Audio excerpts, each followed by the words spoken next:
Hey team, how's it going?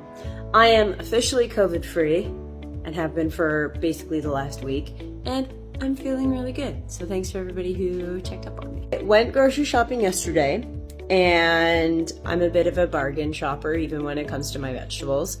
And so both the asparagus and the mushrooms were on sale yesterday, so I picked up a big load of both. Now, one of my favorite things to make when I have mushrooms and asparagus in my fridge at the same time, risotto. Now you can make risotto with basically anything, and it's even better when you have, seasonal ingredients. So in the fall, a nice butternut squash risotto. In the summertime, you could do a beautiful roasted red pepper. Fantastic. But mushroom and asparagus is just one of those classic combinations in a risotto that I love every time. Now risotto is actually super easy to make. It can just take a little bit longer and can be a little bit more labor intensive only because you need to babysit it while it's cooking. Otherwise, the prep and the actual cooking of a risotto is super simple. I'll show you how. Thing, we've got all of our veg chopped. We've got some onions, garlic, and our mushroom and asparagus. Can't lie, I might be a little bit veg heavy here, but water will release out of the mushrooms too, so hopefully I have enough rice. So we're gonna get the onions, mushrooms, and asparagus going in a pan. Give it just a little salt and pepper. That's gonna help it release a lot of the liquid in the mushrooms, and it's always just good to layer your seasonings. We're not putting in the garlic just yet because garlic has a tendency to burn if it's in the pan for too long, and these other veggies need a lot longer to cook than the garlic does. Okay, so I've added in the garlic. The veg looks like it's reduced nicely, and we're gonna actually pour the rice directly into the pan at this point because we're gonna be able to get a nice toast on the rice. Do you put cream in your risotto? Oh, you're wrong again, and you should see yourself out.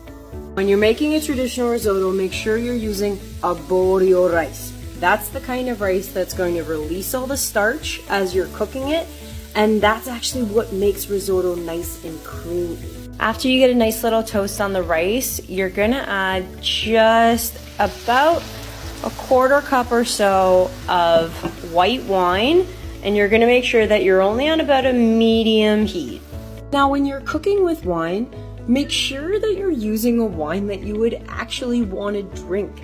If you're using kind of a garbage wine and you're like, oh, it's okay, it'll cook off anyways, the flavor of the wine actually goes into your food, and it's not going to be as good as something that you would actually want to drink. I feel like there's like a good rhyme or a saying that I should be able to make up for that rule. If it's not delish, don't put it in your dish? I'll think something. Now this is the part when it comes to risotto that people probably think is the most labor intensive. So, like 1 or 2 ladles at a time, you're going to add it into the risotto. And you're going to let it slowly get absorbed into the dish. As soon as you start to do, I might actually need to add 1 more ladle here. As soon as you see that most of the liquid disappears, you need to add another ladle or 2. So what this is going to do is it's going to allow the starch in the rice to get slowly released and make that lovely creamy texture. Now we're just about done, so we're going to top it off with just a bit more white wine. Really get some of the acidity and freshness. Told you, if it's good enough to drink.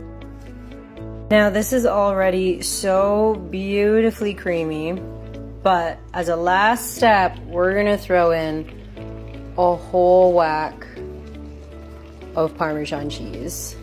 And this is gonna give it that little bit of ooey gooey right at the very end.